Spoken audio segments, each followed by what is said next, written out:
بسم الله الرحمن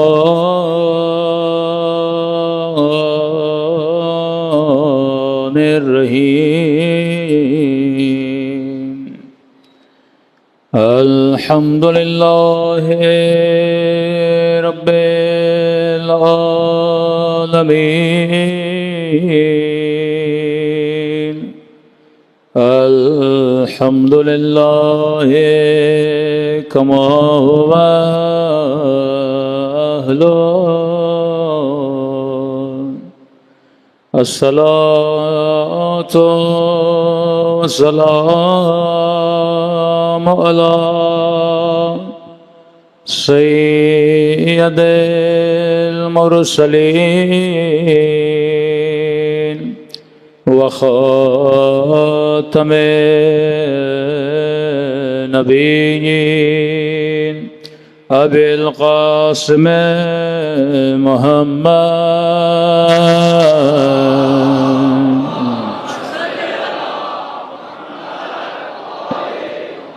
وعلى آله الطيبين الطاهرين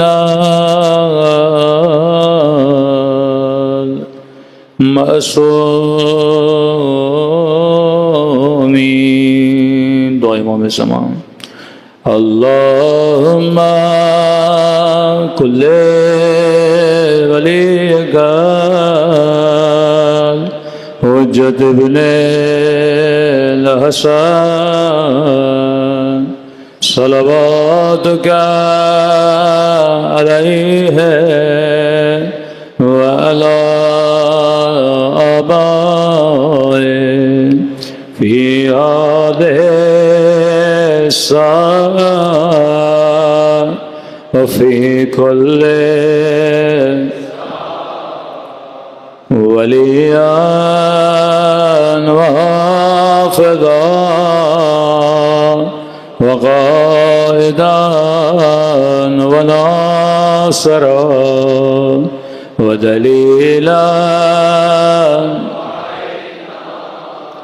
حتى تسكنه أرضك طوعا وتمتعه فيها طويلا برحمتك يا أرحم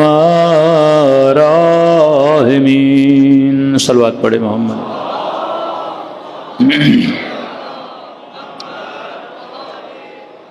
بسم اللہ الرحمن الرحیم رب اشرح لی صدری ویسر لی امری واحلل عقدۃ من لسانی یفقہوا قولی بسم اللہ الرحمن الرحیم والعصر ان الانسان لفی خسر الا الذین آمنوا وعملوا الصالحات صلوات پڑھے محمد وآل محمد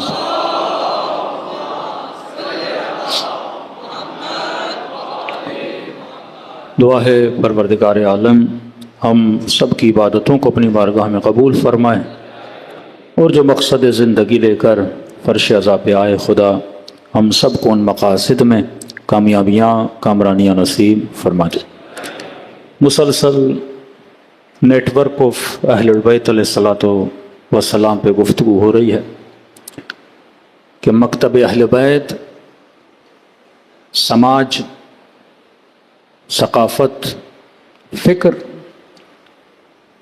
تمام مکاتب سے الگ ہے۔ ایون شیعوں کا مزاج بھی دوسروں کے مزاجوں سے نہیں ملتا۔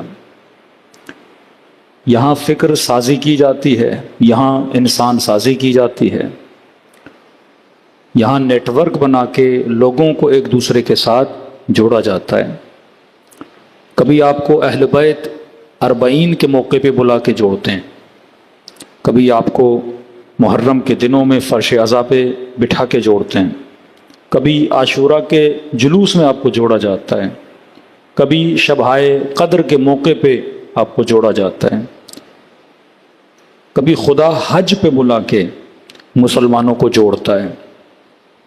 سوشل ایکٹیویٹیز کی بہت ویلیو ہے، کیونکہ سوشل ایکٹیویٹی اسی سماج میں ہو سکتی ہے جس سماج میں نیٹ ورک ہو، کیونکہ لوگ ایک واحد نقطے پہ اور مرکزی نظریے پہ جمع ہوں تب نیٹ ورک بنتا ہے. مثال دے رہا ہوں, تفرقہ پھیلانے کے لیے بھی اس کا نیٹ ورک بنانا پڑتا ہے. مثلا شیعہ سنی جھگڑا, اب لوگوں کو کس چیز پہ جمع کریں؟ میں نے آسان سی آپ کو مثال دی تھی تسبیح کی. تسبیح کے اندر 100 دانے ہیں, ان دانوں کو کس نے جمع کیا؟ تسبیح کے دھاگے نے. یہ دھاگا بیسک نظریہ ہے جس کے اطراف میں لوگ جڑتے جاتے ہیں, ملتے جاتے ہیں, تب جا کے ایک منظم نیٹ ورک بنتا ہے. منظم ایکٹیویٹی, منظم موومنٹ بنتی ہے, اور یہاں تک کہ بہت بڑے بڑے انقلاب, ریولیشن, جنگیں, اختلافات اس سے جنم لینے لگتے ہیں. شیعہ سنی اختلاف کی بنیاد کیا ڈالی گئی؟ ایک دھاگا بنایا جس کا نام تھا کہ شیعہ صحابہ کو نہیں مانتے, برا بلا کہتے ہیں, ازواج رسول کی توہین کرتے ہیں. اب دھاگا بڑا اٹریکٹیو تھا کیونکہ صحابی کی نسبت رسول سے, زوجہ کی نسبت رسول سے, رسول کی نسبت ہر مومن کے دل میں. تو لنک جب کر دیا رسول سے تو لوگ سب کیا بن گئے شیعوں کے, جو اس دھاگے کے اطراف میں آتے گئے, اس دھوکے میں آتے گئے, وہ ایک نیٹ ورک بن گیا. اب نیٹ ورک کے اندر اتنا بغض, اتنی نفرت پیدا کر دی, ان سے جو کام آپ لیں آپ لے سکتے ہیں.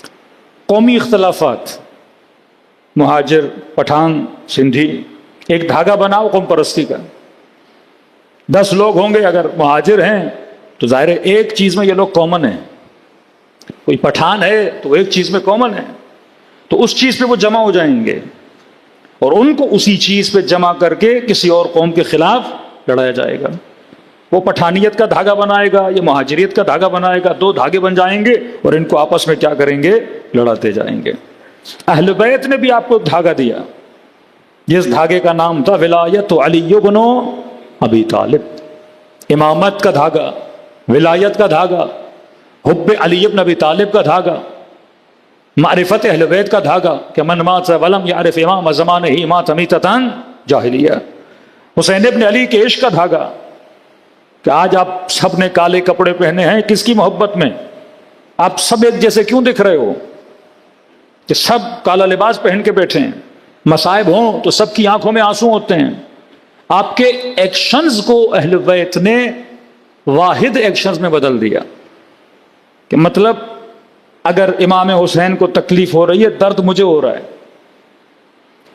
اگر جناب سکینہ کو تماچے پڑ رہے ہیں, تکلیف اس جوان کو ہو رہی ہے, تکلیف اس بچی کو ہو رہی ہے, تکلیف اس خاتون کو ہو رہی ہے. جو اس نیٹ ورک میں ہے وہ روتا ہے, جو اس نیٹ ورک کے باہر ہے وہ نہیں روتا. جو اس نیٹ ورک میں ہے اس کا دل دھڑکتا ہے, جو اس نیٹ ورک کے باہر ہے اس کا غیرت و ناموس سے اہل بیت کے لیے دل نہیں دھڑک, یا دھڑکتا بھی ہے تو آپ کی طرح نہیں دھڑکتا. آپ نے کب سنا کسی اور مسلمان کے لیے کوئی بندہ مصائب اہل بیت سن کے برداشت نہ کر کے مر گیا ہو؟ ایک بندہ دکھائیے اس نیٹ ورک سے باہر. سینکڑوں قصے ملتے ہیں یہاں پہ کہ لوگ مصائب برداشت نہ کر کے دنیا سے چلے گئے. اسی پاکستان میں محبت اہل بیت نے, دیکھیے ہمیشہ اہل بیت نے اس نیٹ ورک کے افراد کو افرادی قوت بنانے کے لیے ان کی ذہن سازی کی, ان کی فکر سازی کی, ایک ایک فرد کی فکر بنائی. کیونکہ میں بارہا کہہ رہا ہوں اس وقت جو جنگ ہے وہ جنگ فکر ہے, افکار کی جنگ ہے. پہلے قبضہ کیا جاتا تھا زمینوں پر, ابھی پاکستان کو یہ خطرہ نہیں کہ انڈیا آئے گا زمین پہ قبضہ کر لے گا, ضرورت ہی نہیں ہے اس کو. یا برٹن آئیں گے دوبارہ سے انڈیا کو لے لیں گے, پاکستان کو لے لیں گے, ہماری زمینوں پہ قبضہ. وہ زمانہ اور تھا جب زمینوں پہ قبضے کیے جاتے تھے. اس وقت کسی بھی دنیا کے ملک کی باؤنڈریز کو دوسرے ملک سے خطرہ نہیں ہے. اس وقت کس چیز سے خطرہ ہے؟ پہلے زمینوں پہ قبضہ کیا جاتا تھا, اب ضمیروں پہ قبضہ کیا جاتا ہے. جنگ جنگ ضمیر ہے. دین فروش بناؤ, قوموں کو بے غیرت بناؤ, ان کے کلچر کو تباہ کرو, ان کی سوچوں کو تباہ کرو, ان کو اس راہ پہ لاؤ جس راہ پہ وہ لانا چاہتے ہیں, جسے آپ کلچرل وار بول سکتے ہیں, جسے آپ ثقافت کی جنگ بول سکتے ہیں. آج یہ چور ہیں, اب یہ نیٹ ورک ابا عبداللہ اور اہل بیت علیہ الصلوۃ والسلام کا نیٹ ورک آپ کو ان چیزوں سے کیا کرتا ہے؟ بچاتا ہے. کلمۃ لا الہ الا اللہ حصنی فمن دخل حصنی امن من عذابی. یہ قلعہ ہے حصار لا الہ الا اللہ، اور جو اس حصار کے اندر داخل ہو گیا پھر وہ دشمن کے حربوں سے، ان کی سازشوں سے بچ جاتا ہے. اب ہم اس نیٹ ورک کے افراد ہیں. افراد کی تربیت کرنا یہ کس کا کام ہے؟ اہل بیت علیہ الصلوۃ والسلام. فرمایا پورا دین میتھ کی طرح ہے، میتھمیٹک ہے، یہ قوانین ہے. قانون اپنے لیے کے بھی ہے، غیر کے لیے بھی ہے. کہ جوان اگر قانون پہ عمل کرو گے تو کامیاب ہو گئے، قانون پہ عمل نہیں کرو گے تو تباہ برباد ہو جاؤ گے. ہاں یہ ہے کہ تم غلطیاں کر کے 60 سال کے ہو جاؤ، اس کے بعد کہو کہ کاش میں نے جوانی میں یہ غلطی نہ کی ہوتی، اس کا کوئی فائدہ نہیں. کمال یہ ہے کہ ایڈوانس میں جو امیر المؤمنین تجھے بتا رہے ہیں اس پہ عمل کرو تاکہ غلطیوں سے کیا ہو جاؤ؟ بچ جاؤ. چھوٹی سی مثال، اصلاح فکر، طرز فکر کو بدلو. چھٹے امام فرماتے ہیں نگاہ حرام اے نسل جوان تمہارے وجود میں حسرت کو پیدا کرتی ہے.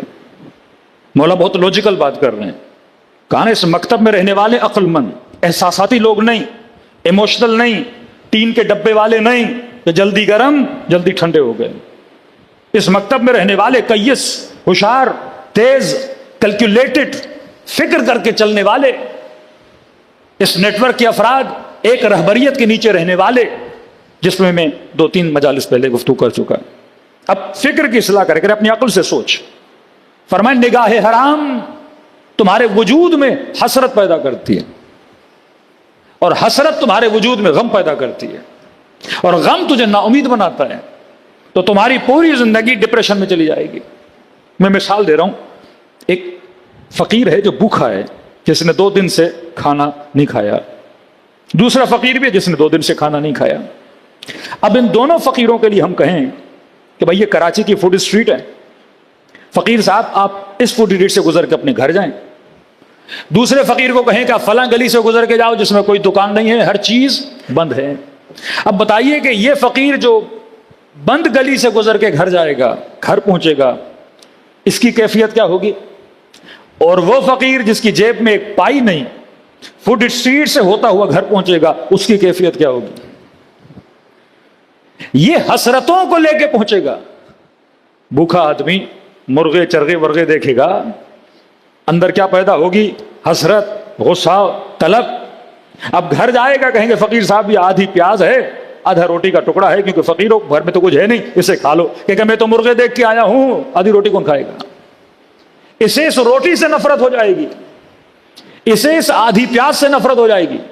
لیکن وہ فقیر جو فوڈ اسٹریٹ سے نہیں گزرا، کسی بند گلی سے گیا، وہ بھوک کے عالم میں بڑے شوق سے آدھی روٹی بھی کھائے گا، آدھا پیاز بھی کھائے گا. فرمایا اگر حسرتوں نگاہ ڈالو گے تو اندر کیا پیدا ہوگی؟ حسرت پیدا ہوگی. ہاں اگر جیب میں 10,000 ہیں تو جا بازار میں تاکہ اپنی حسرت کو پورا کر سکو. لیکن ایک پھوٹی کوڑی تمہارے جیب میں نہیں ہے اور ایسے روڈوں سے گزرو کہ جن چیزوں کو دیکھ کے خواہش بھی ہو پر خرید نہ سکو، تو کیا پیدا ہوگا؟ حسرت پیدا ہوگی. تو واسو فرماتے ہیں نگاہ حرام تجھے نقصان دیتی ہے. کسی چیز کو دیکھے گا، اس کی طلب تمہارے اندر پیدا ہوگی، لیکن وہ چیز تمہیں ملے گی نہیں. یہ فلموں کے اندر ایکٹر ایکٹریسز، یہ کیوں معاشرے میں شادی کا رجحان کم ہو گیا؟ کیوں لوگوں کی پسند اتنی مشکل ہو گئی؟ پہلے زمانے میں جوان کے لیے رشتہ آتا تھا، فوراً اللہ کا شکر کرتا تھا، بھائی کوئی رشتہ آ گیا، شادی کر لیتا تھا. ابھی ایک فوٹو، دوسرا فوٹو، تیسرا فوٹو. والدہ کہتے مولانا اس کو سمجھائیے، کسی پہ بندہ رک ہی نہیں رہا، اتنا سخت مزاج ہو گیا. کیوں؟ کیونکہ ویرائٹی، یہ نیٹ ورک آف دجال نے ویرائٹی اتنی بڑھا دی، حسرت کا میدان اتنا بڑا کر دیا کہ نسل جوان اپنی سلیکشن میں محدود ہو گئی. وہ بالی ووڈ ہو، وہ ہالی ووڈ ہو، یا آپ کی ڈرامہ انڈسٹری ہو، یہ نظام بڑا دقیق نظام ہے. شیطان کا نظام، رسالت شیطان جو لوگوں کو اپنی طرف کھینچتا ہے، اس کے مد مقابل اہل بیت کا نیٹ ورک ہے نا. اس نیٹ ورک میں کیونکہ شیطان کا مقابلہ اتنا مشکل ہے کرنا، جب تک آپ کی عقل علم کے ذریعے سے، اہل بیت سے تمسک کے ذریعے سے مضبوط نہیں کرتے، آپ اس نظام سے بچ ہی نہیں سکتے. پوری دنیا میں حسن کا مقابلہ ہوتا ہے. اگر پارٹیسپیٹ 1000 خواتین ہیں اس میں، پھر ان 1000 میں سے 10 کو چنا جاتا ہے، پھر ان 10 میں سے 1 کو چنا جاتا ہے. مطلب دنیا کے حسین ترین چہرے وہاں جمع ہوتے ہیں، ان میں سے بھی حسین ترین چہروں کو جمع کیا جاتا ہے. پھر یہ جو سب سے حسین بنتے ہیں، نمبر 1، نمبر 2، نمبر 3، نمبر 4، پھر یہ شوبز میں جاتے ہیں، پھر ان کو ایز اے ایکٹر فلموں میں لیا جاتا ہے. اب جب یہ فلم میں آتا ہے، پورا معاشرہ، پوری سوسائٹی جو ڈرامہ اور فلم انڈسٹری کو دیکھتی ہے، جب ان چہروں کو دیکھتی ہے تو اس کے ذہن میں ایک روڈ میپ بنتا ہے کہ معیار حسن کیا ہے. اس کے اندر حسرتیں پیدا ہوتی ہیں. اب جب یہ جوان شادی کے لیے جاتا ہے تو وہ جو چہرے ہائے حرام اس کے ذہن میں ہے، ان چہروں کو ان سے کمپیئر کرنے لگتا ہے. ایران میں چند سینما کے ایکٹریسز نے بیوٹی اور سرجری کے آپریشن کروائے اور اپنے ناک کے آپریشن کروائے. پوری قوم کی لڑکیوں نے ناک کٹوا دیا. سیلیبریٹی میں کیوں کہتا ہوں خطرناک ہیں؟ وہ سیلیبریٹی مذہبی ہو، وہ سیلیبریٹی نوح خان ہو، وہ سیلیبریٹی سیاستدان ہو، وہ سیلیبریٹیز ایکٹر ایکٹریسز ہو، کیونکہ یہ رول ماڈل بن جاتے ہیں. پوری قوم ان کو فالو کرتی ہے. پوری دنیا میں کسی ملک میں اتنے بیوٹی سرجری آپریشن نہیں ہوتے جتنے ایران میں ہوتے ہیں، کیونکہ رول ماڈل کیا تھے؟ ایکٹر اور ایکٹریسز تھے. اب رول ماڈل جو کرے گا، جو نوجوان نسل ہے وہ کرتی ہے. آپ کے نوح خان جیسے کپڑے پہنیں گے، نسلیں پہنیں گی، کیونکہ بچے کس کو فالو کر رہے ہیں؟ رول ماڈل بنا دیا نا. کبھی کا سیلیبریٹی بڑی خطرناک، اس کی ذمہ داری بہت زیادہ ہوتی ہے. وہ 10 دھاگے پہنے، 15 دھاگے پہنے، جو ایکشن مارے، پوری نسل اس کے پیچھے لگنا شروع ہو جاتی ہے. اس کے بجائے کہ شریعت کو فالو کیا جائے، سنت اہل بیت کو فالو کیا جائے. اب انسان کو پتا ہونا چاہیے کہ میں نیٹ ورک بنا رہا ہوں یا نیٹ ورک کو خراب کر رہا ہوں. میں قوم اور بچوں کے درمیان کوئی سنت حسنہ پیدا کر رہا ہوں یا کوئی بدعت پیدا کر رہا ہوں. ان کو اچھی عادتوں کی طرف لا رہا ہوں یا بری عادتوں کی طرف لا رہا ہوں.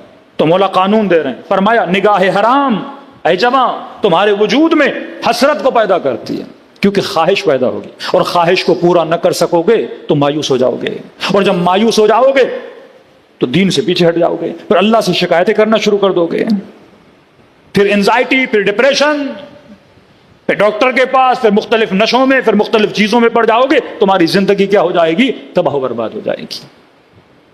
کیوں فرمایا قل لا اسألکم علیہ اجرا الا المودۃ فی القربى.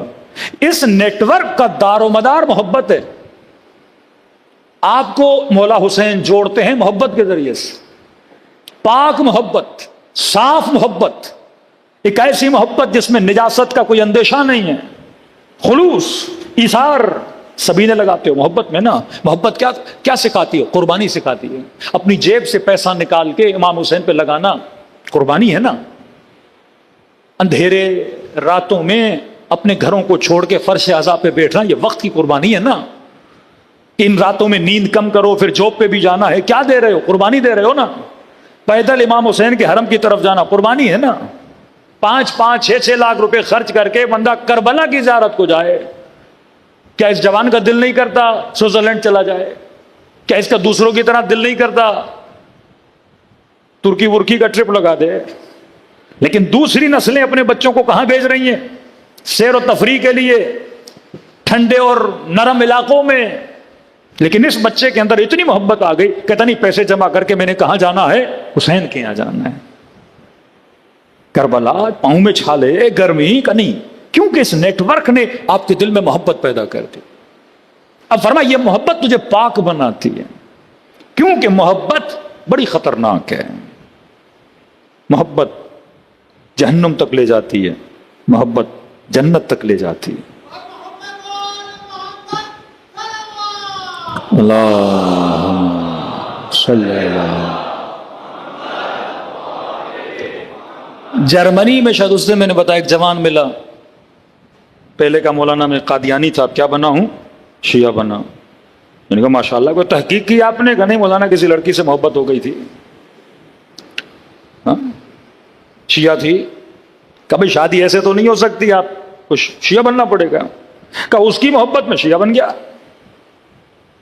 میں نے کہا پھر مسئلہ کیا ہے اس وقت؟ کہ میں تو شیعہ بن گیا، مکتب بھی چھوڑا، سب کچھ چھوڑا، ماں باپ نے گھر سے نکال دیا، سب کچھ ہو گیا، مولانا یہاں اسٹوڈنٹ بن کے آ گیا. اب اس کے ماں باپ نے جواب دے دیا کہ بھائی ہم رشتہ نہیں دیں گے. میں نے کم از کم تجھے محبت نے نشائی نہیں بنایا، مکتب اہل بیت والا بنایا. لیکن میں نے کہا اب جو مکتب میں آئے ہو، کسی انسان کی محبت میں آئے ہو، اب آ گئے ہو تو معرفت والے بنو. کہ مولانا سکون نہیں، مولانا چین نہیں، کہتے مزہ نہیں زندگی، کیونکہ میرا دماغ نہیں ہٹ رہا اس بندے سے. یہ محبت کی سائیکولوجی. فرد جاتا تھا چھٹے امام کے پاس، جوان، مولا کوئی اچھا ہو گیا، مولا کیا کروں، اپنے مسائل کہاں لے کر جائیں؟ ڈاکٹر تو نہیں اس زمانے میں، سب سے بڑا ڈاکٹر، سب سے بڑا حکیم، سب سے بڑا مصلح اہل بیت علیہ الصلوۃ والسلام. امام نے فرمایا کہ وہی نگاہ نہ ڈالو، حسرت پیدا ہوگی. دوسرا امام نے فرمایا جب کوئی چیز اچھی لگے رجوع اللہ کی طرف کرو اور فوراً دعا کرو، اللہم اعطنی من فضلک، اے خدا اپنے فضل و کرم سے مجھے اس چیز کو کیا کر، اب کا اللہ پہ چھوڑ دے. دوسرا مزاج کو سمجھ. یہ بالاخص نوجوان مرد حضرات کے لیے، خواتین کو برا نہ لگے، مرد کا مزاج اور عورت کا مزاج سمجھو. جتنے بھی محبت کے قصے آپ سنتے ہیں عبرت ہے نا. جناب یوسف، جناب زلیخا، محبت زلیخا نے کی، بھگتنا یوسف کو پڑا. ایک خاتون کی محبت کی وجہ سے جناب اتنے سال بیچارے نے زندان میں کاٹے. ہاں؟ غلط محبت دونوں طرف کو نقصان دے. لیکن مزاج سمجھو. تاریخ کی جتنی محبت کے آپ قصے نکالو گے اس میں سب سے زیادہ جو بندہ ذلیل ہوا ہے وہ مرد ہے. ریزن، مرد جسمانی طور پر بھی مضبوط ہے، ارادے کے اعتبار سے بھی کیا ہے، مضبوط ہے. عورت جسم کے اعتبار سے بھی کمزور ہے، ارادے کے اعتبار سے بھی کیا ہے، ایموشنل ہے اور بڑی کمزور ہے. اب جب تعلقات باؤنڈریز کے باہر بنتے ہیں کہ اسلام کہتا ہے اگر کوئی پسند ہے تو اس کا ایک اسلام نے راستہ دیا ہے. راستہ کیا ہے؟ صحیح طریقے سے رشتہ لے کر جاؤ، باؤنڈریز کے باہر نہیں کھیلو. رشتہ لے کر جاؤ، باپ نے اجازت دی، کوشش کرو، 4 لوگوں کو انوالو کرو، شرائط ہم آہنگ تھے، الحمدللہ شادی کر لو.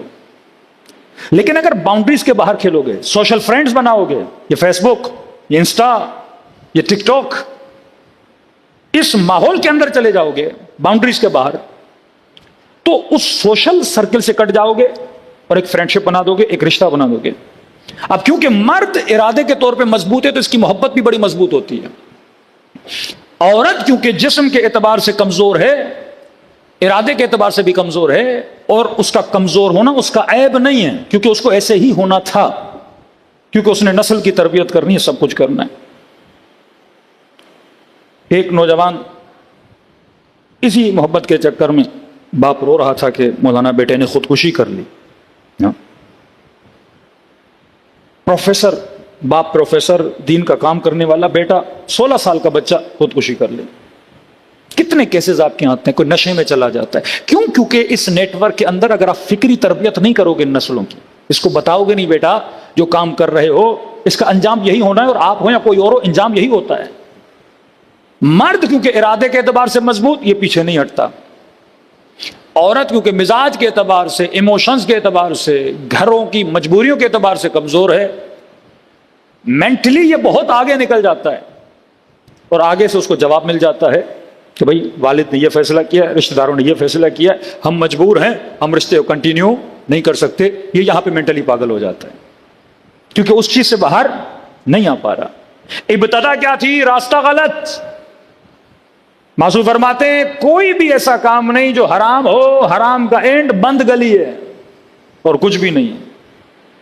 چیزوں کو حاصل کرو لیکن اپنے راستے سے حاصل کرو. وہ قوانین جو اہل بیت علیہ الصلوۃ والسلام نے بتائے، اس قانون کو اپناؤ گے، دنیا بھی خوش رہے گی، آخرت بھی خوش رہے گی. ڈپریشن سے بھی بچو گے، انزائٹی سے بھی بچو گے، مختلف بیماریوں سے بھی بچو گے جب تک ان چیزوں سے باہر نہیں نکلو گے. تو سماج کو جب تک یہ ٹریننگ نہ دی جائے، ایک حدیث ہے آپ کے چھٹے امام جعفر صادق علیہ الصلوۃ والسلام،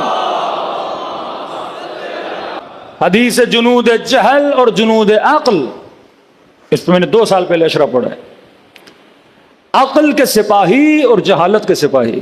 خمینی صاحب نے اس پہ شرح لکھی، شرح جنود جہل و عقل. اگر جوان اس کا خلاصہ کر کے پڑھ لیں تو زندگی بڑی آسان. مولا فرماتے تمہارے اندر جہالت کے سپاہی بھی ہیں، عقل کے سپاہی بھی ہیں. پھر ایک ایک عقل کے سپاہی کا نام لیتے ہیں، ایک ایک جہالت کے سپاہی کا نام لیتے ہیں. جہالت کے سپاہی شیطان کے، عقل کے سپاہی رحمان کے. اب تمہارے اوپر کبھی جہالت کا سپاہی حاکم ہو جاتا ہے، کبھی عقل کا سپاہی حاکم ہو جاتا ہے. ہور کیوں بنا؟ کیونکہ عقل کے سپاہی نے اس کی مدد کی. قاضی شرح کیوں بنا؟ کیونکہ جہالت کے سپاہی نے اسے قاضی شرح بنا دیا. یہ لالچ، یہ حسد، یہ بغض، یہ غلط راہ و روی پہ جانا، یہ کھارے کس کے سپاہی ہیں؟ جہالت کے سپاہی ہیں. ہمت، حوصلہ، حلم، تقوی، صبر، زبان پہ کنٹرول کرنا، آنکھوں پہ کنٹرول کرنا، شکم پہ کنٹرول کرنا، یہ طاقت کس کی ہے؟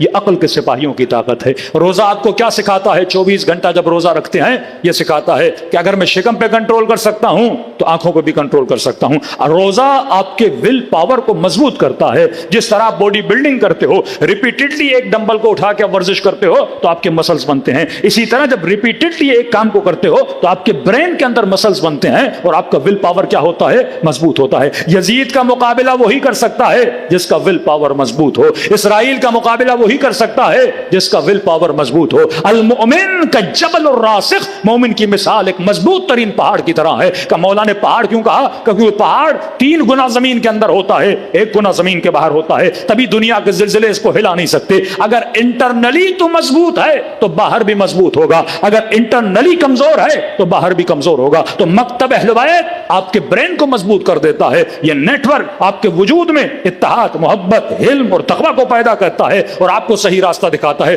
اہل بیت فرماتے ہم لذتوں کے دشمن نہیں، لیکن لذت حاصل کرو صحیح راستے سے حاصل کرو. اپنے وجود کے اندر عقل کو بیدار کرو. آغا نراکی کا بہترین جملہ فرماتے دنیا کی کوئی ایسی لذت نہیں ہے جس کی انتہا نجاست نہ ہو. لذت نکاح لو گے انتہا نجاست ہے، کھانا کھاؤ گے انتہا نجاست ہے. کوئی ایسی لذت نہیں جس کی انتہا نجاست نہ ہو. کہ آپ اپنی عقل سے پوچھو، ایسی لذتوں کے عاشق بنو جس کی ابتدا بھی نور ہو اور جس کی انتہا بھی نور ہو.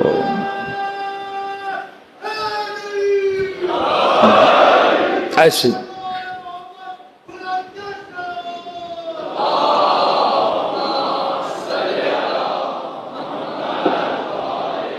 محمد. تو اگر من عرف نفسہ فقد عرف ربہ، خاتون ہے تو پہلے خود کو پہچانے.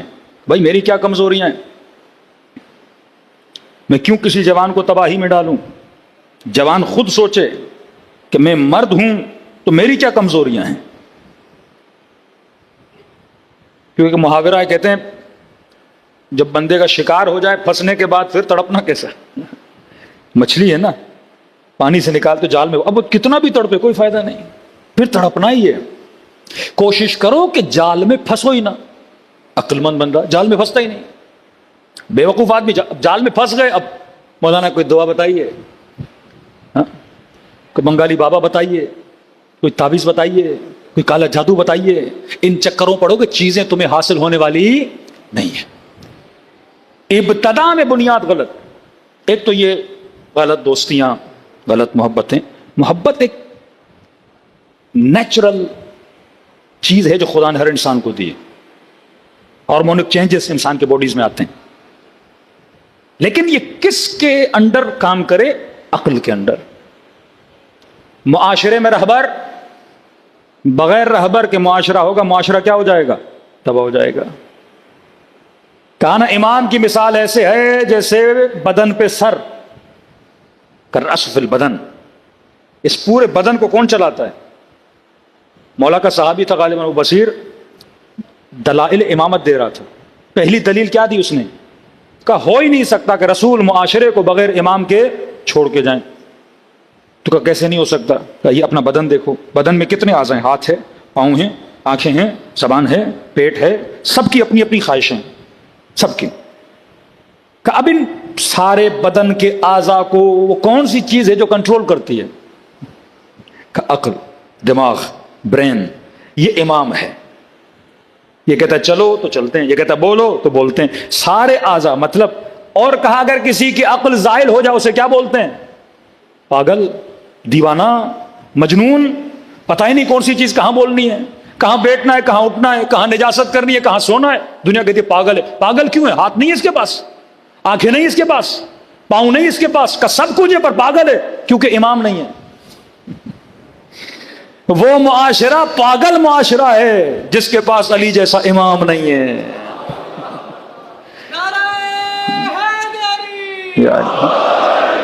دیوانہ معاشرہ ہے. اب کیونکہ امام نہیں تھا اس معاشرے کے پاس تو کبھی نبی کی بیٹی گھر پہ اٹیک کر رہے ہیں. پاگل ہے نا، دیواروں پہ سر مار رہے ہیں. جو ہدایت کے لیے اسے مار رہے ہیں. دیوانے کو ٹیچر پڑھائے گا وہ اسے جوتے مارے گا. ہاں، پاگل آدمی اسکول چلا جائے تو وہ ٹیچروں کو مارے گا، ہیڈ ماسٹروں کو مارے گا. باپ لے جائے ڈاکٹر ہے، علاج ہے، سوئی لگا رہا ہے، اسی سوئی کو ڈاکٹر کو نہ لگا دے. پاگل آدمی ہے نا وہ. جو معالج ہے اسی کا دشمن بن جائے گا. پاگل معاشرہ، دیوانہ معاشرہ کہ رسول کبھی کاندھوں پہ بٹھا رہے ہیں، کبھی ہاتھ بلند کر رہے ہیں، کبھی دروازے پہ جا رہے ہیں، کبھی اس کے احترام میں کھڑے ہو رہے ہیں، کبھی کہہ رہے جنت کے جوانوں کا سردار ہے، کبھی کہہ رہے قسیمہ نارے والجنہ ہے، کبھی کہہ رہے اس کے چہرے کو دیکھنا عبادت ہے، کبھی کہہ رہے اس کی ایک ضربت عبادت ہے، ثقلین سے افضل ہے. اور کیا بتائیں، شہر علم ہیں، باب حکمت ہیں، کعبے کی طرح ہے، یہ کرو وہ کرو، لیکن اس کی محبت نہ ہو جہنمی بن جاؤ گے. نماز کے سجدوں کو طول دے رہے. ایک دیوانہ معاشرہ اپنے نبی کے نواسوں کو قتل کرنے نکل. یہ دیوانہ ہے. یہ طرز کھانے کے قابل ہیں کہ جو ان کی ہدایت کے لیے آئے یہ ان کے سر قلم کر رہے ہیں، بچیوں کو تماچے مار رہے ہیں. کوئی عقل مند آدمی نہیں کرتا. یہ بدن پہ گھوڑے دوڑا رہے ہیں. یہ پاگل انسانوں کا کام ہے. کیوں؟ کیونکہ یہ بدن تو ہے ان کے پاس، امام نہیں ہے. تبھی کا لاکھ شکر کرو عقل مند ہو، کیونکہ خدا نے تجھے کیا دیا؟ امام دیا. تو اس نے دلیل دی کہ جب ایک بدن کو خدا بغیر امام کے نہیں چھوڑتا تو کسی معاشرے کو بغیر امام کے کیسے چھوڑے گا؟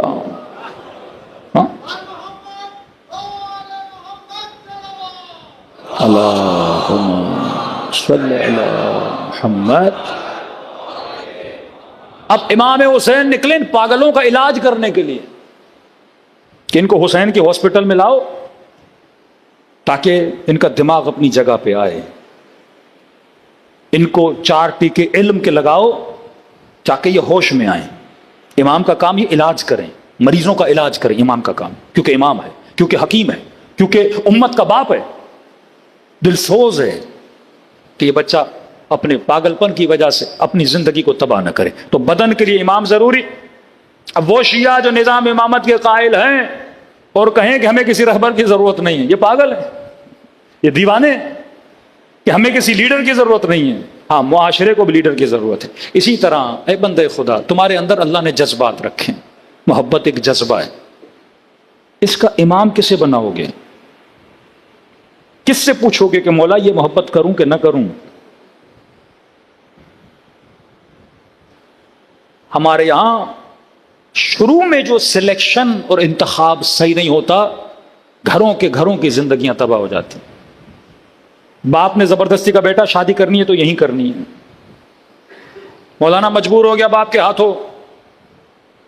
بیٹی کو باپ نے بولا بیٹا میں تو یہی شادی کراؤں گا. کہ مولانا دیکھ بھی رہی ہوں لڑکا صحیح نہیں ہے، عیب ہے، یہ ہے، یہ ہے، یہ ہے، یہ ہے. اب یہی بیٹی جو شروع میں باپ کے احترام میں کسی غلط جگہ پہ شادی کے لیے راضی ہو جاتی ہے، پھر پوری زندگی اپنے باپ کو برا بھلا کہتی ہے اس نے شادی کرائی تھی. اگر یہی ریزسٹنس شروع میں دکھاتی کہ میں بھائی اس غلط بندے سے شادی نہیں کروں گی، تو زندگی کیا رہتی؟ آباد رہتی. یہ نہیں کہ ماں باپ کی سنو نہیں، ہاں سنو وہاں پہ جہاں اچھا بولیں، اچھی جگہ ہو، وہ اہل بیت کے معیار ہو، وہاں پہ ہو. اب غلط انتخاب نسل کی تباہی. چھٹے امام جعفر صادق علیہ الصلوۃ والسلام.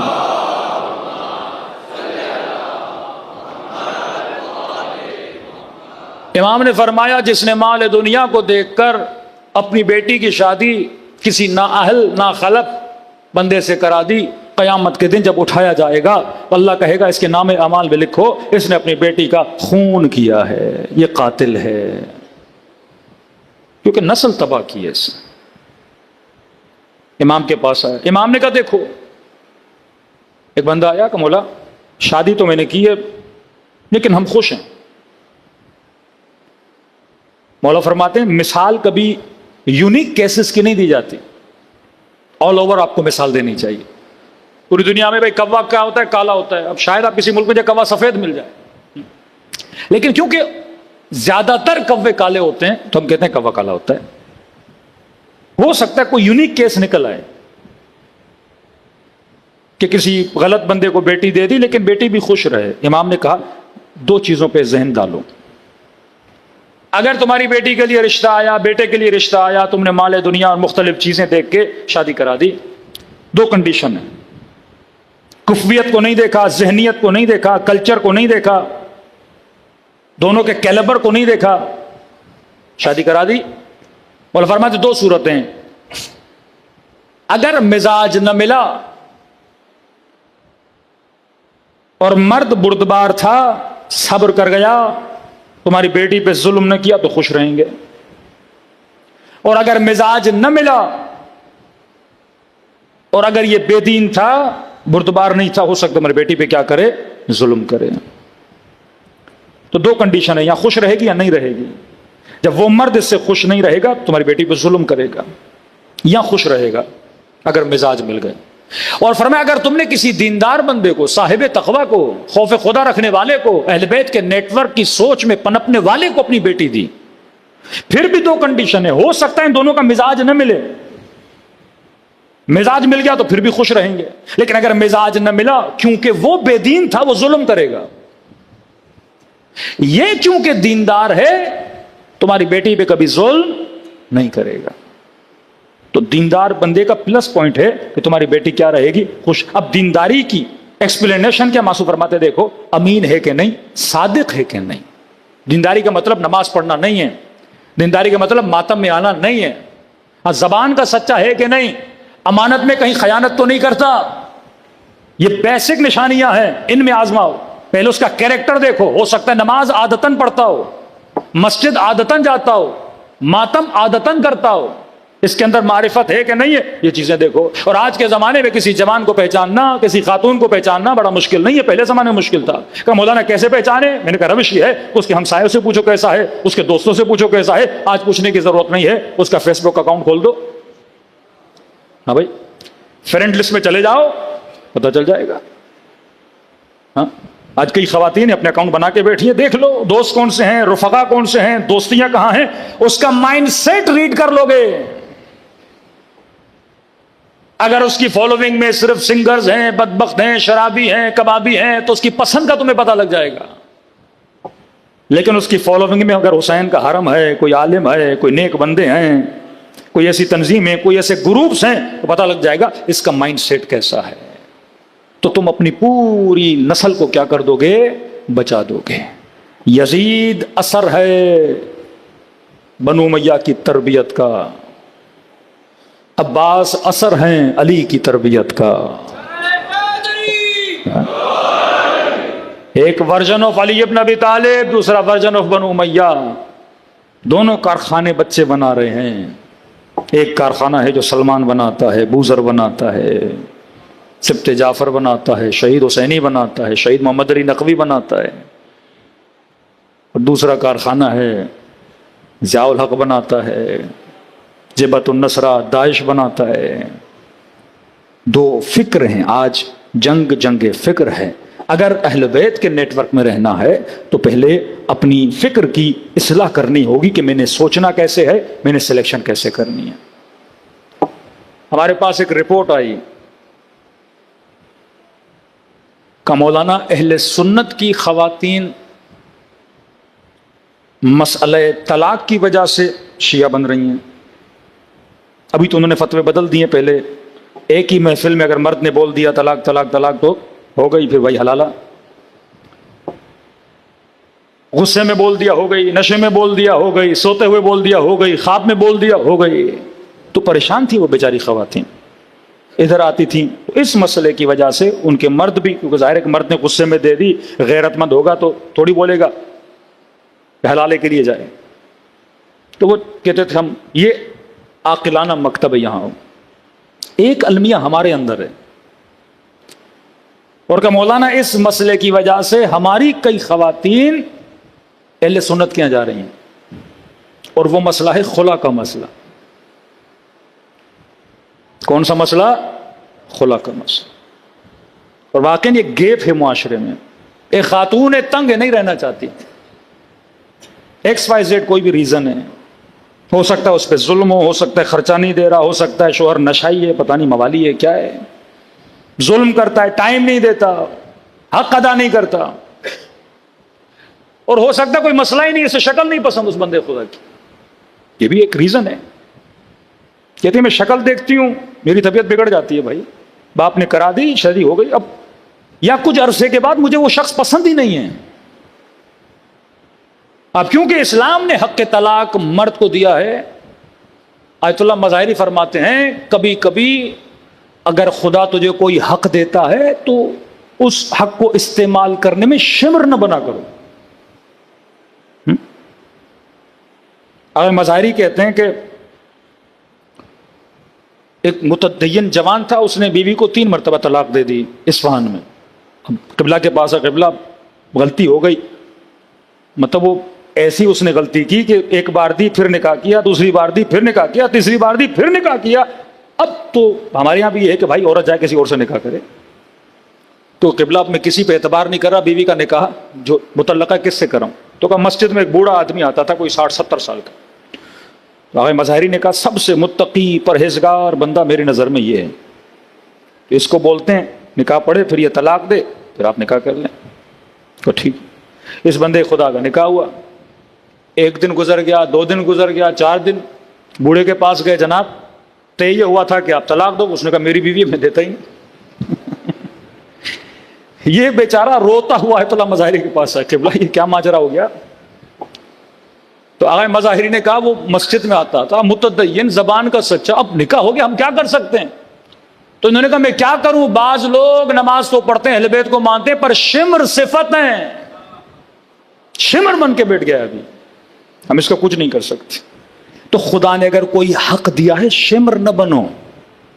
رسول خدا کی حدیث ہے اگر کسی کی بیوی شوہر سے تنگ ہے اور اسے بولتی ہے مجھے طلاق دو, میں نہیں رہ سکتی, وہ پوری کوشش بھی کر چکا, سب کچھ کر چکا, لیکن وہ خوش نہیں ہے, کہتی نہیں جناب مجھے رشتے سے آزاد کرو. فرماتی یہ مرد اپنے حق کو استعمال کرتے وہ اسے کسی بھی صورت میں چھوڑ نہیں رہا, مطلب پوری کوشش کر دی, 6 مہینے لگا دیے, سال لگا دیے, اب نہیں بن رہی بالکل. وہ کہتی ہے نہیں مجھے رہنا نہیں ہے, اب حق اللہ نے اس کو دیا ہے. کہتے خدا ایسے مرد کی دعا قبول نہیں کرتا جس سے اگلا بندہ بیزار ہے اور وہ چھوڑتا نہیں ہے. خاتون آئی, رسول خدا کا زمانہ, حضرت محمد مصطفیٰ صلی اللہ علیہ وآلہ وسلم.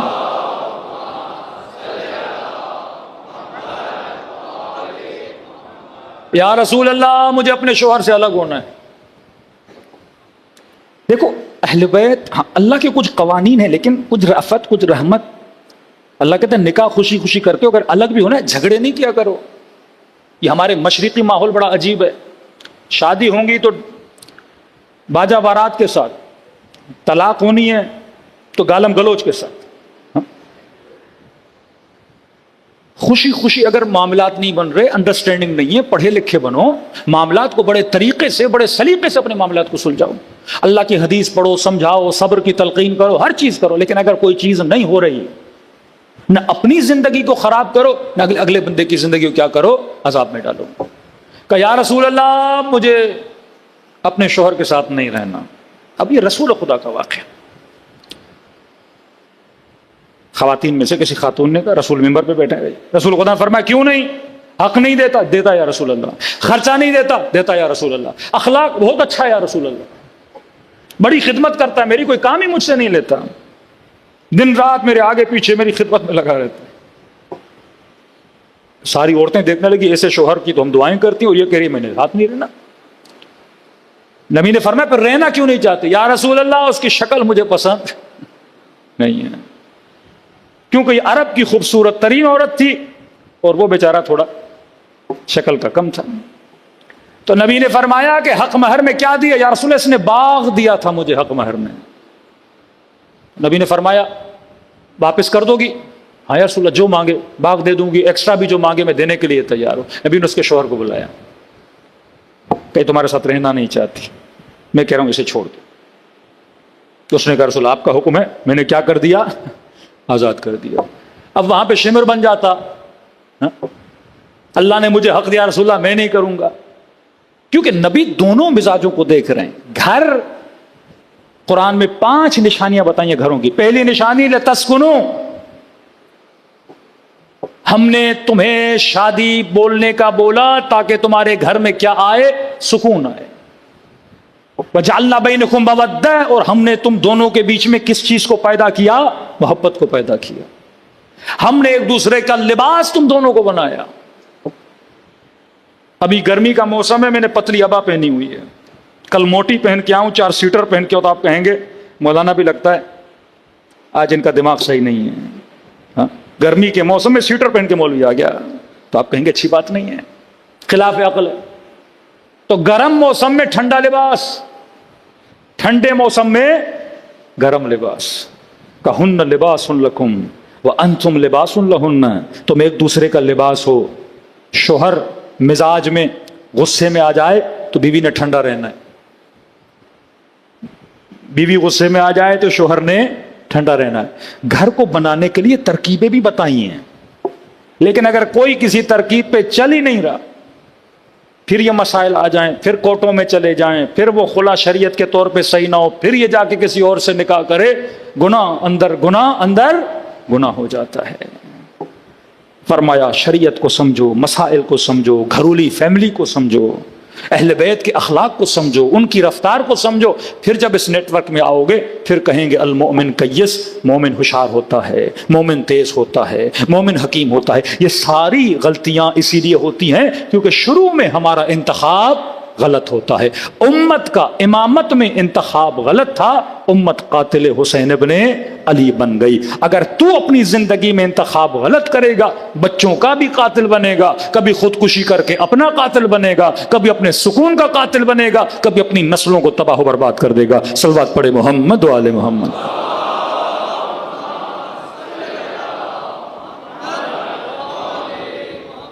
وقت بہت ہو چکا. آج کا دن عباس علمدار کا دن ہے. واقعاً بالتسلیم والتصدیق والوفا 3 صفات امام زیارت حضرت عباس میں بتاتے. تسلیم تھے اپنے امام کے سامنے، تصدیق سچے تھے اپنے امام کے سامنے، وفا کا عالم تھا بہت بڑا اپنے امام کے سامنے. 13.5 سال عمر ہے غالباً جنگ صفین میں، ایسے لڑ رہے تھے کہ دشمن کے وجود پہ لرزہ طاری ہو جاتا تھا. اور یہی عباس علمدار جب کربلا میں آئے، ایک کتاب ہے نام ہے سیاحت غرب، اس پہ فلمیں بھی بنی، آغا نجفی کوچانی کی کتاب ہے. دوسری ان کی کتاب ہے سیاحت شرق. سیاحت غرب انہوں نے اپنی برزخ کا احوال بتایا ہے، جس پہ چھوٹی چھوٹی موویز بھی بنی کہ قبر میں نے کیا دیکھا، برزخ میں نے کیا دیکھا. ایک ہے سیاحت شرق. سیاحت شرق میں اس نے اپنی زندگی کے حالات لکھے. لکھتے ہیں 40 امام حسین کے دن تھے. پہلے رسم تھی، علماء پیدل جاتے تھے کربلا، لیکن اتنی کثیر تعداد میں نہیں جس طرح آج جا رہے ہیں. تو کہتے ہیں میں نے جتنا پانی اٹھایا وہ راستے میں ختم ہو گیا. مجھے یہ تھا کہ راستے میں جگہ ہوں گی، پانی مجھے مل جائے گا، لیکن روٹ میں نے ایسا اختیار کیا جس پہ پانی نہیں تھا. اتنی شدید کہتے ہیں مجھے پیاس لگی، 50 ڈگری کی گرمی، میں نے سوچا میں مر جاؤں گا. کہتے چلتے چلتے تھکتے تھکتے بالآخر مجھے امام حسین کا روزہ نظر آیا. اب جیسے امام حسین کا روزہ دیکھا تو میں نے مولا کی طرف دوڑنا شروع کیا تاکہ جلدی پہنچوں. جب دوڑنے لگا تو اتنی پیاس لگی، اچانک میرے ذہن میں خیال آیا کہ اسی راستے سے سیدانیاں بھی گئی تھیں. امام زین العابدین نے برداشت کر لیا ہوگا, بی بی زینب نے برداشت کر لیا ہوگا. میں سوچ رہا تھا چھوٹے بچوں نے پیاس کیسے برداشت کی ہوگی اتنی گرمی میں. شیخ نجفی کہتے ہیں بس یہ سوچنا تھا, میری آنکھوں سے پردے ہٹائے گئے اور مکاشفہ ہوا.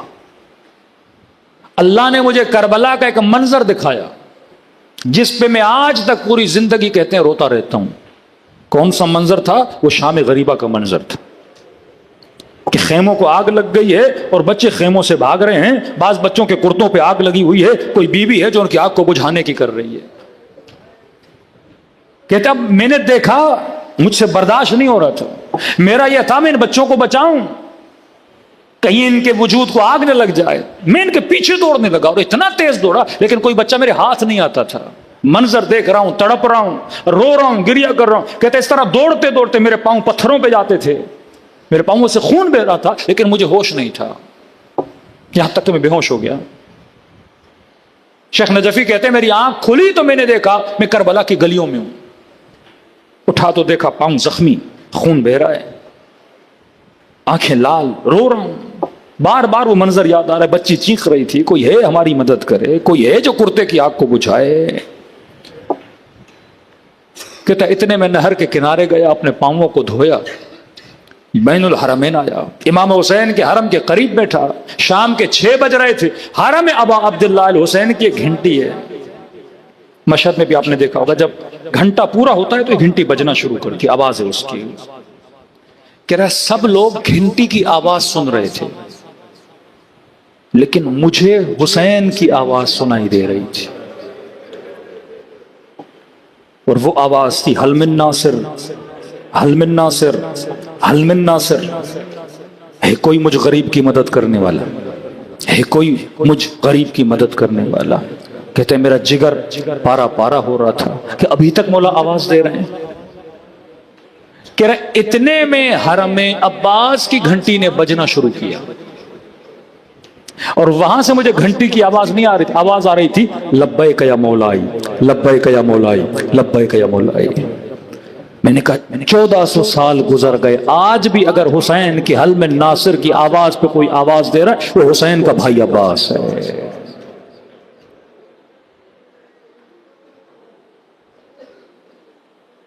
2-3 محرم کو لشکر یزید نے جب حضرت عباس سے سامنا ہوا تو ابن سعد نے کہا کہ عباس خیموں کو ہٹا دو نہر کے کنارے سے. پہلے خیمے نہر کے کنارے تھے, پانی چاہیے تھا, جو چاہیے تھا حرم اہل بیت پیتے تھے. غازی عباس نے کہا نہیں ہٹاؤں گا. کہا نہیں ہٹاؤ گے تو ہم خیمے ہٹا دیں گے. لکھنے والا لکھتا ہے جب یہ کہا نا ہم خیمے ہٹائیں گے تو عباس کو جلال آ گیا.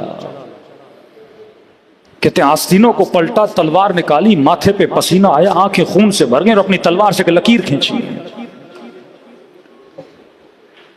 کہے کسی میں جرت, خیمے تو دور اس لکیر کو پار کر کے دکھاؤ کہ میرے ہوتے ہوئے تم خیام حسینی کو ہاتھ لگاؤ گے, عباس کے ہوتے ہوئے. کہتے ہیں دشمن کے لشکر میں تھر تھری تھی, کسی میں جرت نہیں کہ آگے بڑھے. بی بی زینب اپنے خیمے میں بیٹھی ہیں, فرماتی ہیں حسین خیمے کے اندر آئے لیکن دیکھا امام حسین کے چہرے پہ پریشانی ہے. فرمایا برادر بہن قربان ہو, جب تک ہم زندہ ہیں آپ پریشان کیوں ہیں؟ کہ بہن زینب آپ نے سنا تو ہوگا عباس نے خط کھینچی ہے. ہاں حسین, عباس کے ہوتے ہوئے کس میں جو رد کے ہمارے خیموں تک آئے, لیکن آپ پریشان کیوں ہیں؟ کہ زینب میں جنگ نہیں چاہتا, ابھی وقت جنگ نہیں ہے, میرا دل ہے کہ خیمے ہٹا دیں. تو سیدہ زینب نے کہا حسین آپ عباس کو کہہ دیں آج تک عباس نے آپ کو نہ نہیں بولا, ہو ہی نہیں سکتا وہ سنے کہ آپ کی یہ مرضی, وہ خیمے ہٹا دیں گے. فرمایا زینب مجھے ڈر ہے کہیں میرے شیر کا دل ٹوٹ نہ جائے, میں نہیں کہوں گا, تو بہن ہے, عباس کو بلا اور اسے بتا کہ میں کیا چاہتا ہوں. کہ حسین کیا مطلب؟ کہ زینب جب حسن کا جنازہ نکلا تھا، جنازے پہ تیر چلے تھے، میرے شیر کو اتنا غضب تھا، جلال تھا، تلوار نکالی، مولا میں جنگ کرنا چاہتا ہوں، میں نے ہاتھ کو روک دیا، میں نے کہا عباس یہاں نہیں، جنگ کربلا میں کریں گے۔ کہ چپ ہو گیا، جی۔ کہ والی مدینہ نے دربار میں بلایا، بہترامی کی، عباس اندر، مولا سر قلم کر کے قدموں پہ رکھوں، میں نے ہاتھ کو روکا، عباس یہاں نہیں، کربلا میں لڑیں گے۔ زینب جب حر نے راستہ روکا، لجام فرس میں ہاتھ ڈالا، مجھے کہا مولا ابھی اس لشکر کو قلع قمع کروں، میں نے پھر ہاتھ روکا، عباس یہاں نہیں، بس کربلا۔ کہ زینب اب تو کربلا بھی آ گئی، کس طرح روکوں عباس کو؟ بولیں گے نہیں مولا، ہر بار بولتے تھے کربلا کربلا کربلا، مولا اب تو کربلا آ گیا، اب مجھے کیوں روک رہے ہیں؟ فرمایا حسین میں عباس سے بات کرتی ہوں۔ مولا حسین چلے گئے، کہ اماں فضا میرے قمر بنی ہاشم کو تو بلانا۔ فضا کہتی ہیں آستینیں چڑھی ہوئی، ماتھے پہ پسینہ، تلوار نکالی ہوئی، شیر کی طرح لشکر کو دیکھ رہے ہیں، کسی پہ جرت تو آ گیا ہے۔ وہیں سے آواز دی یا قمر بنی ہاشم، مڑ کے دیکھا خیموں سے آواز دی جا رہی ہے، سمجھ گئے حرم میں کسی نے بلایا ہے۔ سپاہیوں کو کھڑا کیا، اکبر تو کھڑا ہو جا، میں ابھی آیا۔ جی اماں فضا کیا بات ہے؟ کہ علی کی بیٹی زینب بلا رہی ہیں۔ کہتے ہیں جیسے زینب کا نام سنا نا، جلدی سے آستینوں کو سیدھا کرنا شروع کر دیا۔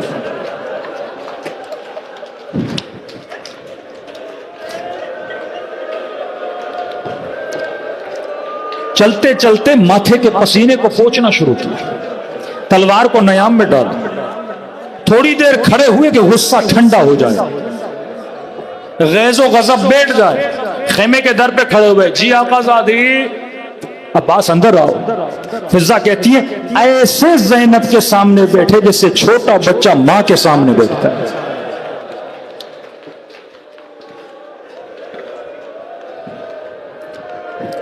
جی آقا زادی، عباس خط کھینچیے۔ جی بی بی، میرے ہوتے ہوئے کس میں جرت کے خیموں تک آئے؟ جی عباس جب تک تو زندہ ہے ہمیں کوئی خوف نہیں۔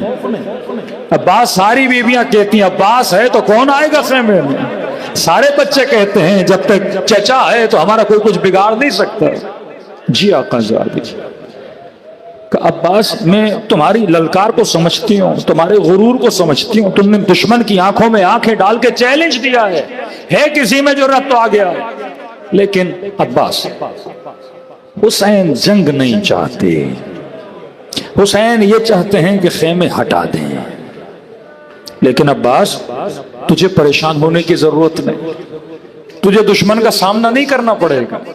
کل کوئی دشمن تجھے تانا دے تو نے خط کھینچی تھی، ابھی تو خیمے ہٹا رہے ہو، تجھے دشمن کے سامنے جانے کی ضرورت نہیں، کوئی شرمندگی نہیں اٹھانی پڑے گی عباس۔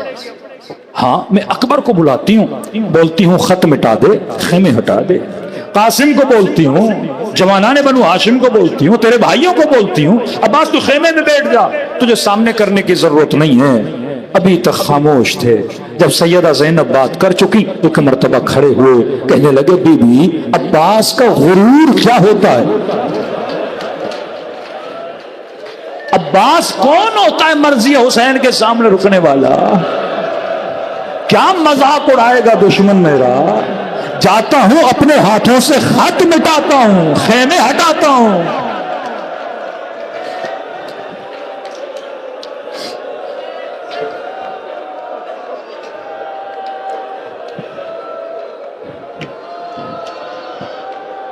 کب بہن بھائی پہ قربان ہو جائے، تو قمر بنی ہاشم سینے سے لگایا اپنے بھائی کو۔ عباس ایسے عباس نہیں بنا میرے عزیز، دلوں کو کربلا لے جاؤ، سلام کرو ان ہستیوں پہ جنہوں نے وفا کی انتہا کر دی۔ السلام علی الحسين وعلى علي بن الحسين وعلى أولاد الحسين وعلى أصحاب الحسين سب مل کے السلام على الحسين وعلى علي بن وعلى أولاد وعلى أصحاب سب مل کے السلام علی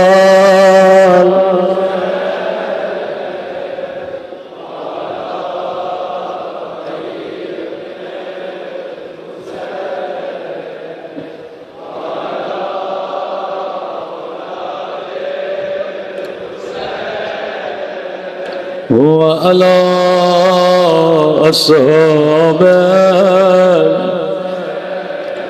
میرا سلام ہو اس درد بھرے منظر پہ جب حسین نے گھوڑے سے اتر کے دو کٹے ہوئے بازو اٹھائے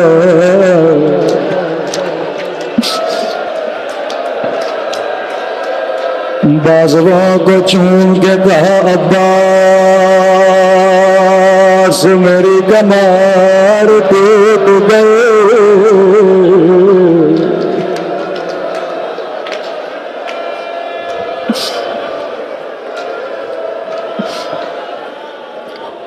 مجھے نہیں پتا آج غربت حسین پہ روئے یا شہادت عباس پہ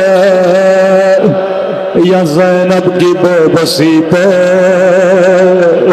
یا بچوں کے رونے پہ کہنے لگی چچا قسم لے لے پانی نہیں مانگو گے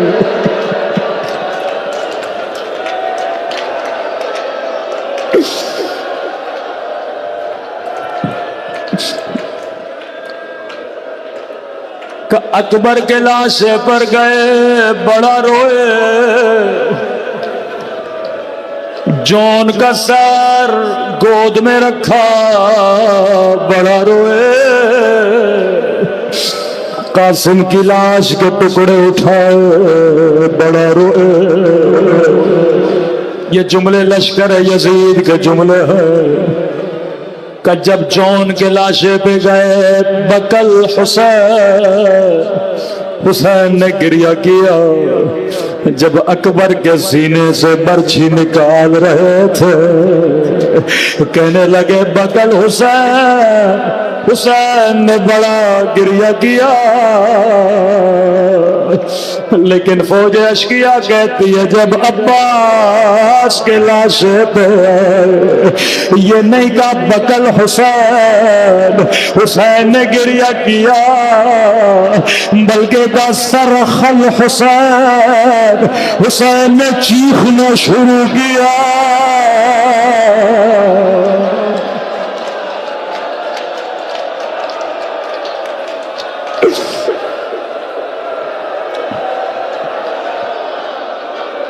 مقتل کے جملے کہ سرخل حسین بلند بلند آواز سے چیخنا شروع کیا یہاں فوج اشکیا نے بلند بلند آواز سے ہنسنا شروع کیا کہنے لگے عباس اٹھو یہ تیرے مولا کا مذاق بنا رہے ہیں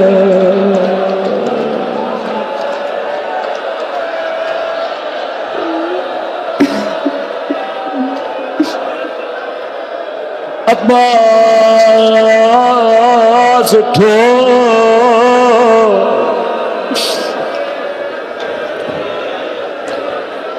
4000 تیر انداز درختوں کے پیچھے چھپ گئے تھے. اکبر کا لاشا بھی پامال ہوا، قاسم کا لاشا بھی پامال، لیکن کیفیت کیا تھی عباس کے بدن کی کہ حسین نے چیخنا شروع کیا. 4000 تیر انداز ایک وقت میں تیر پھینک رہے تھے. جب بی بی ام المنین کو بتایا گیا کہ حسین مارے گئے، جلال میں آئے، کہنے لگی عباس دودھ نہیں بخشوں گے، تیرے ہوتے ہوئے زہرا کا لال مارا گیا. کسی نے کہا بی بی عباس پہ غصہ نہ کرو، عباس کے سر پہ گرز مارا گیا تھا. کہنے لگی میرا بیٹا ہے، میں جانتی ہوں جب گھوڑے پہ بیٹھتا تھا پاؤں زمین پہ لگتے تھے، کس میں جرات کے سامنے سے گرز مارے. رو کے کہنے لگا بی بی صحیح کہہ رہی ہو، لیکن کیا کرتا بازو کٹ گئے تھے.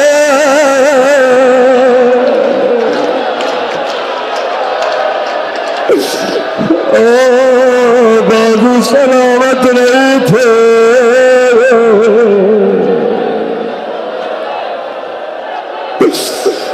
بازو سلامت نہیں تھے. زیارت کو روکے، ابھی روکے زیارت کو، مسائل پورے ہوں.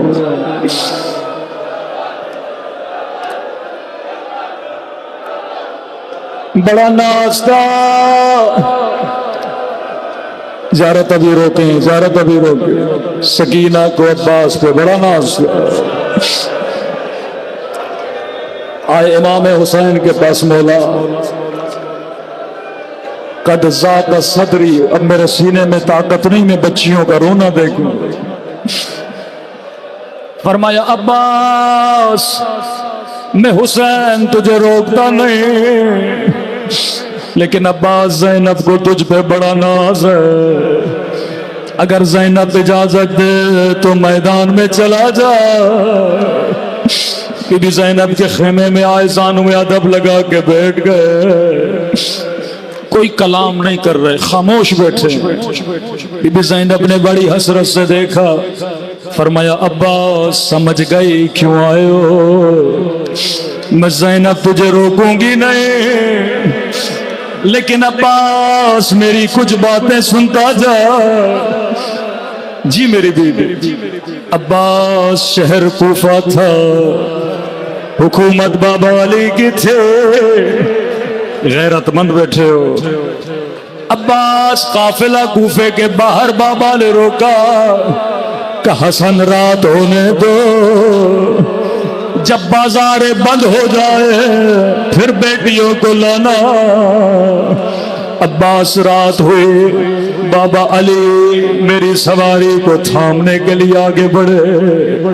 چند قدم سواری چلی، بابا کی آواز آئی زینب ذرا پردہ ہٹانا.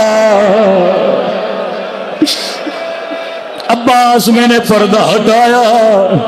بابا کہنے لگے زینب غور سے دیکھو، یہ کوفے کا بازار ہے.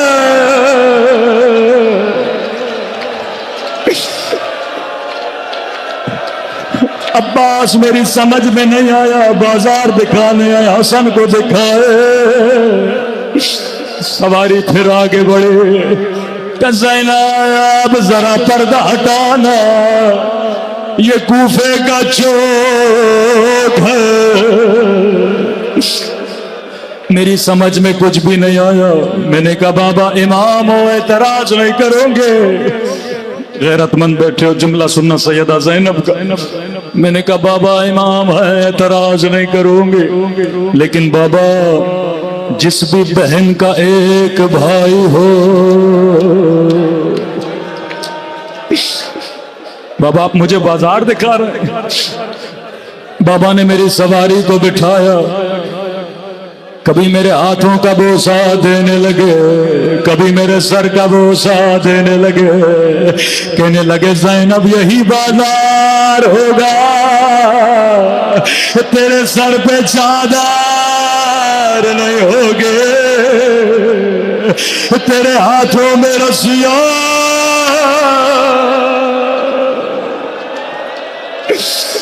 اب یہ باتیں عباس سن رہے ہیں.